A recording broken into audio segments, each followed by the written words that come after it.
નમસ્કાર મિત્રો, વિડીયોમાં તમારું સ્વાગત છે। રાજ્યમાં ઠંડી વચ્ચે માવઠાની આગાહી। આગળ વાત કરીએ તે પહેલાં વિડીયોને એક લાઇક કરી દો અને ચેનલ પર નવા છો તો સબસ્ક્રાઇબ કરી નાખજો।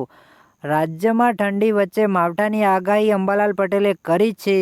ડિસેમ્બરના બીજા સપ્તાહમાં હલચલ જોવા મળશે અને બંગાળની ઉપરવાસ ફરી હલચલ જોવા મળશે। ઉત્તર અને મધ્ય ગુજરાતમાં માવઠું થઈ શકે છે। 8 થી 18 ડિસેમ્બર વચ્ચે કેટલાક ભાગોમાં માવઠું થશે તેવું અનુમાન અંબાલાલ પટેલનું છે। 20 થી 21 ડિસેમ્બર પર્વતીય વિસ્તારોમાં હિમવર્ષા થઈ શકે છે અને 27 થી 28 ડિસેમ્બર સુધીમાં ઠંડીનો ચમકારો વધે તેવી શક્યતા રહેલી છે।